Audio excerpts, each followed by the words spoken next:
Hello there, welcome back to Daily Endeavours for Wednesday the 3rd of September. It's a 15 seal set, as always. You know how it is, with timestamps in the description if you want to skip stuff. This set, I personally wouldn't bother with earning alliance points. The other options are way better. Getting alliance points, probably the quickest way is to do like 2 or 3 battlegrounds, and even then that takes fucking ages. Yeah, I wouldn't skip this one. Quest, 40 enemies, healing with Scribed Skills, cloth reducing plants. Doesn't matter which one of these 4 you really choose, they're all really good. I will start with the quest, because there are a lot of ways to do this, and there's a lot of ways to like incorporate the other ones into it. For example, you could do Fungal Grotto 1 as a dungeon, and defeating all the enemies before the first main boss, and then skipping straight to the final boss. That'll get you about 40 enemies. It's just that you need to have a character who hasn't done the quest yet, because it's a one-time thing. But that is an option. You can also, if you haven't done the Scribing quest line yet, you can also, if you haven't done the Scribing quest line at all, you can do the first initial ones. The second area of Scribing the first quest, that takes like 5 minutes, or like 2 minutes usually. You could also, while you're looking for a public dungeon major skill daily quest, you could look for cloth reducing plants while you're heading to the public dungeon.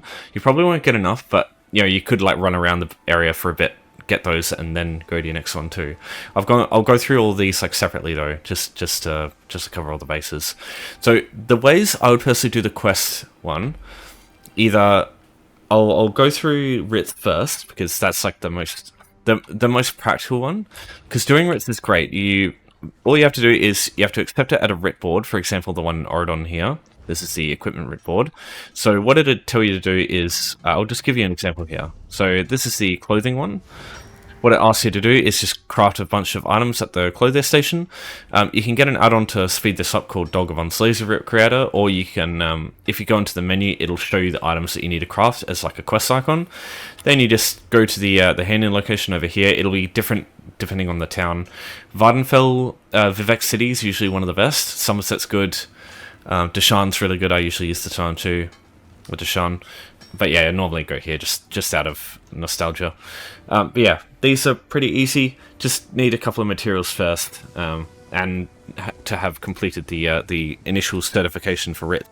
You could also do that if you haven't done the certifications yet. They are also really easy, and they count as a quest too for this. So yeah, there's so many options here that are really good. So another option I usually like to use, for daily quests especially if those come up, the Major Skilled Public Dungeon daily quest. This is like really quick to do as well.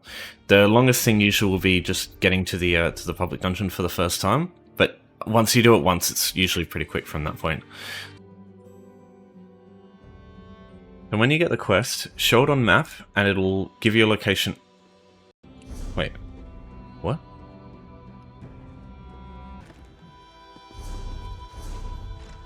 Yeah, there we go. Okay, so yeah, it'll show you where to find the public dungeon when you get the quest.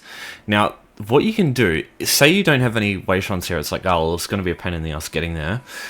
You can use a page called Player Housing. If you type in, or if you go search and go the zone, you can find the houses that are in this zone. You can look on the map and then find the locations of where they are. And that way you can use these through home tours. Because what home tours does is, when you don't own these houses, you can use home tours by looking it up and then traveling to it. And then you go outside and it'll take you to where that house is in the zone. So for example, Velothi Reverie, if you travel to this house and go out the door, it'll pretty much take you right outside of Forgotten Crypts. So you can use that to shortcut your way to these public dungeons. Most of them have one of these houses pretty damn close. Most of them. And yeah, you could, while you're doing this, go and just check for cloth reducing plants on the way here. And if you want to make it quicker when you actually find the item, or if you're going to do like whichever one you do, Undaunted Daily Quest or Fighter Skill Daily, you can buy this house here for like 10 grand. And this does this, what you can do is you just travel outside, and that could be an easy way of getting here. You can use home tours in the same way if you want. Same with Condom Aurelia, but yeah, it's just either way. Both of these houses are really good to travel to. But yeah, Flaming Nyx is just really cheap to buy yourself. Now I'll show you one last option for doing a quest, which is if you have a character slot, make a new character, and it's actually really, really easy to complete a quest. Like basically just talking to someone for a second. Let me show you. Alright, so it's create a character, it doesn't matter what, just give them a name. Does that work? Damn it, hold on. What about that? What? Here's this name's taken. Oh, there we go. Okay, perfect. Alright, so first thing, just type /stuck in chat and go get me unstuck. It'll go move into a safe location. This will take you straight to the way shrine in the zone, which is what we want, because that'll allow you to just go straight to where this quest is located. It'll take a minute or two, just let it do its thing. You could obviously just travel to the way shrine yourself, but yeah, this is just like the lazy option.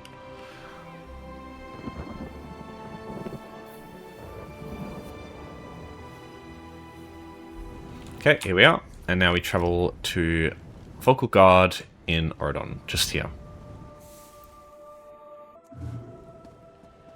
Come to this house here, open the door. You can see a quest in here, just talk to this lady. Just spam the talk button, and yeah, that's a quest done. Really easy.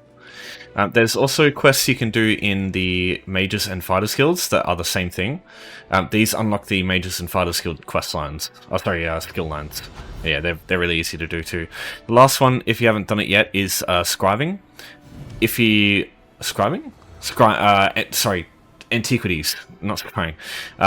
Yeah, if you have the Greymoor DLC, you can go start it at the Antiquarian Circle. It's basically the same thing as the others, except instead of just talking, you talk, interact with something, and then talk again, and that completes it. But yeah, same thing. Very easy quest to do, basically without any like fetching or fighting or anything like that.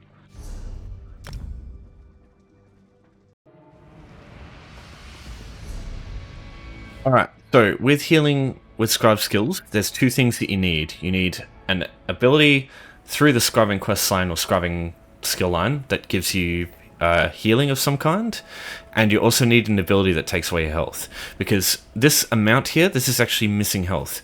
If you just try and heal yourself naturally, nothing will happen. So if I go...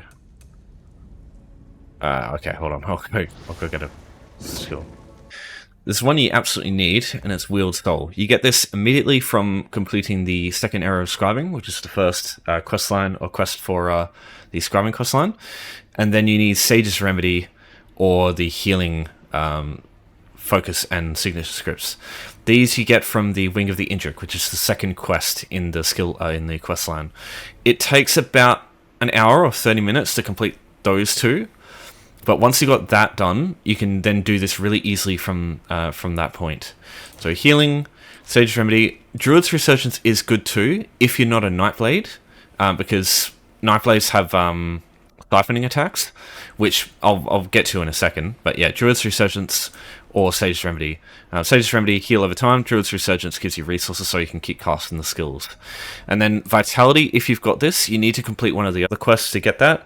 I've gone through the questline in a couple of videos if you want to watch just like all the stuff I would do. But yeah, it's quite a long set of videos, those ones, so yeah, just be warned. But yeah, I've gone through everything regarding the questline. So yeah, these are what I'd suggest. Healing, Druid's Resurgence, except Sages for Nightblades. Or anyone with the siphoning skill line, which I'll show you in a second. I'll just use this one up. The other one is Banner Bearer. So with Banner Bearer, it isn't a must-have, but what you can do is either Immobilize, or there's another one which Restore Resources, reduce the cost of everything, which can be useful too. But yeah, if you've got Immobilize, it's amazing, because with Immobilize and Sage's Remedy, you can just use this skill, activate it, and then walk away and just let this do everything for you. So I'll show you what I mean. Because it costs health and heals health, it actually slowly completes the endeavor for you. Because, yeah, missing health. So you take your health away, and anything that heals you at that point with Scribing Skills will start working. The only issue is that it uses stamina. But if you are out of combat, your stamina recovery is usually quite high. High enough where, like, even on a character where I'm not, I'm a Magicka build, even as a stage 4 vampire like this with my resource costs much higher, it's still not going down enough for it to matter. So I wouldn't ever worry about that. Just use Banner Bearer if you can. if you don't have Banavera, don't worry too much. You just need to have something that takes away health. The easiest thing to get is Blood Altar. You can get this if you go to the tavern in any of the starting zones. The quickest one to get to is in Glanumbra, in Daggerfall here. This tavern here, Rosy Lion, just next to the Wayshrine that you start with by default. So it's very easy to get here. Where this icon is here is for the Daggerfall Tribute Club. Just go to that location on the ground floor. There'll be an orc there with a quest that you can get. Just accepting that quest will unlock Blood Altar, and then you just use a skill point, and then you got this. So now using the Healing Soul one I showed you before, with Blood Altar and Healing Soul, you can take away your health, and then with Healing Soul you can put it back. So let's cast those two in unison, and you'll just start be able to heal yourself. And you can see here it does not take much. Just a couple of minutes of that, and yeah, you'll be sorted. Now, what am I talking about with Nightblades? Oh, God damn it, I don't have to stop classing. With Nightblades, they've got an ability. It's called Siphoning Attacks. Let me look it up for you. Yeah, for Nightblades. So it costs you 4,000 health. I don't know why it doesn't say that, but sorry, I'll just look at the regular morph. So yeah, 4,000 health, and it gives you back magic and stamina. So you use your health to get your resources back, and then you use your resources to get your health back with Healing Soul. So it's just it's a symbiotic process. Whereas Blood Altar doesn't give you resources back, so it's not as good. It's fine, but yeah, it's just not as awesome as Siphoning Attacks is. So if you can get a Nightblade with that skill, great. Or just getting that through subclassing, just all you need. It's great. The last thing is through the world skill line, Vampire. If you've got Blood Frenzy, you can use this in tandem with Banner as well. So if I cast this and Banner, your health will eventually go down faster than Banner can heal it, but it's especially if you don't have Immobilize. If you've got any of the other versions that don't take away health, you can use that, and you basically won't run out of health at that stage. Like it takes ages. So yeah, that is another thing you can do. So I'll link the all the focus and scripts and all that I use for these two here if you want to take a gander. Okay, so my preferred way for defeating enemies. This is really good because unlike a lot of the other ones, it's not like specific enemies, and it's not like killing enemies with certain skills. So even if you don't kill the enemy yourself, like deal the final blow, you will still, as long as you damage enemies, it still counts. So you can kind of do this with friends if you want, or like do a dungeon trials, stuff like that. As long as you like deal enough damage to enemies, I think it's 3% of their max health as damage. It's enough for it to count for this endeavor. That being said, my preferred way for doing this one is to go to a dungeon. Because with instance places like dungeons, no matter what's going on in the outside world, like in public dungeons and stuff like that, it's good, and dolmens are really good too for this.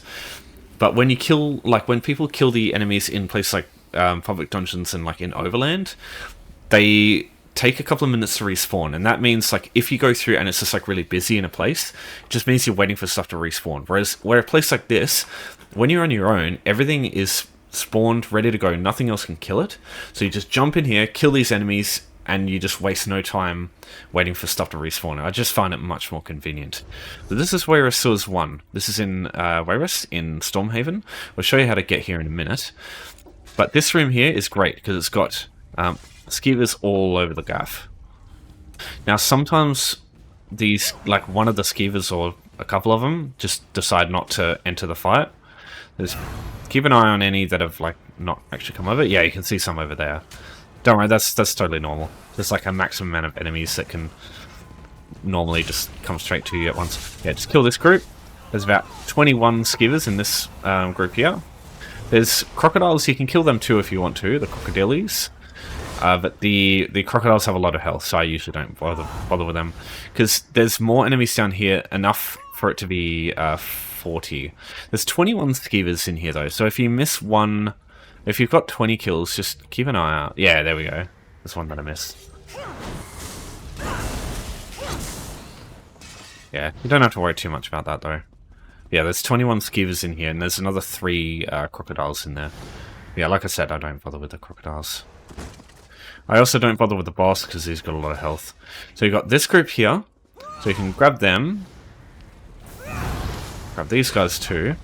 Just make sure you AoE, like, hit the ranged enemies once, just so it kicks them out of, like, spectating mode, whatever it is they use. What I do? Yeah, here we go. It's got some more spectators over here. So I come into here, so it pulls all the ranged enemies into one spot, and then I'll pull all the enemies into the same location and just blast them with AoE. Yeah, you want a lot of AoE in here, because otherwise you're trying to single target everything down, and it's going to take ages. Yeah, there you go. So 40 enemies, easy. Yeah, you don't have to use a dungeon. There's so many places you can kill stuff. But yeah, you just want to prioritize places that have like lots of enemies, lots of weak enemies that you can kill. Which is why I suggest public dungeons, because the enemies there are... whoa, fucking... I had a skateboard. The enemies are very weak there, and there's just lots of them. So yeah, they're usually good. So I'll just show you quickly how to get to Wayrest 1 if you haven't been before. So you want to go to Home Tours, assuming you don't have the Wayshrine in Domhaven. So go down to Gardener House in G. This house is the closest one to Wayrest. It's just down the road, basically. So travel to this house in Home Tours. It's quite expensive. It's like a couple of 100,000 gold to buy yourself. But yeah, you can just travel to somebody else's through Home Tours, and it's fine.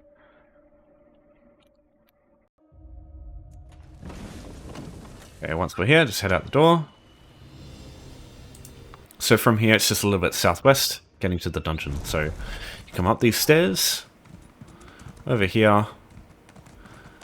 Basically, as soon as you see these like little garden parts, just jump straight down here, and that's Wayrest 1 there. Just make sure you choose Deception in the dark, not no second chances, because no second chances, the enemies are much tougher. All right. Time for cloth-reducing plants, the last of the 4 good options. So I'm going to link this in the description as well. This is the page for clothing materials. I think it's worth going through these because there are 10 different cloth nodes that can spawn, and they depend on 2 things. So it's a 50-50 split between your craft and your character's level. So craft, clothing, tailoring, whatever this passive is, just scroll over it and it'll show you one of the 50 splits. So Ancestor Silk is the one there. And then, because I'm max level, I also get Ancestor Silk here. So what you can do is you can look this up. This table here shows you the different types of materials that will show up depending on your level. So say you're a level 30 with no points into tailoring, you'd get jute as 50% chance, and you'd also get cotton, because cotton is level 26 to 34. So what you can do is, because some of these are a pain in the ass to find in the environment, knowing what they look like can really help you, because in this case, like looking for this, it's like a very small, like easy to miss plant, and it's just good to know what they look like so that, yeah, you can just get a bit of a heads up. So yeah, flax, pretty hard to miss sometimes. Pretty hard to find sometimes. Ebon thread also looks like a typical plant in the wild. Same with creshweed. So yeah, it's good to know what some of these can look like, just to make your life easier. Because hide stuff doesn't count. It has to be cloth-reducing plants. That being said, if you have any surveys, clothing surveys, they have Farrier Trap, and they give you hide, but they count as cloth-reducing plants for the Endeavor. So a single survey can complete this very quick. But just understand, if it's your last survey or two, maybe hold on to it, because when survey endeavors come up, you need those. If you don't have surveys for those, you're screwed. So I just suggest holding on to a couple just to be sure. But if you got heaps, just fucking go for it. Another thing that can really help is Keen Eye Cloth for the second passive in clothing. Whenever you get close enough to a cloth-reducing plant, it will glow, and it'll be easier to spot in the wild, especially in a place like this where the clothing plants might blend into the environment very easily. It's not so much an issue for people with max level clothing, because you get Ancestor Silk, which is like blood red, and it just does not blend with this environment very well, so it's just easy to spot in the wild. But everything else, like pretty much every other plant, is like it just blends in way too much. So I just suggest that this is like a way to spot it easier. The other thing I highly suggest you do is you go to settings, video, go down to grass and set this off. I know it looks like absolute dog shit, but you can see straight away, like, the cloth reducing plant nodes, they don't get removed with that. So it is much easier spotting nodes in the environment when the grass is turned off. And all you have to do is, once you're done, just turn the grass back on. But yeah, this makes it much, much easier finding nodes, I think. There's a columbine there. But yeah, cloth reducing plants, really easy, even without a survey. Just takes a couple of minutes running around and just finding a bunch of stuff. So yeah, you can see we've already got 5. Just basically run in a line for a while, in a zone, and you'll just find a bunch. We're done. There's another one there to the left. Go to video, and now we go grass, set that back to what it was before.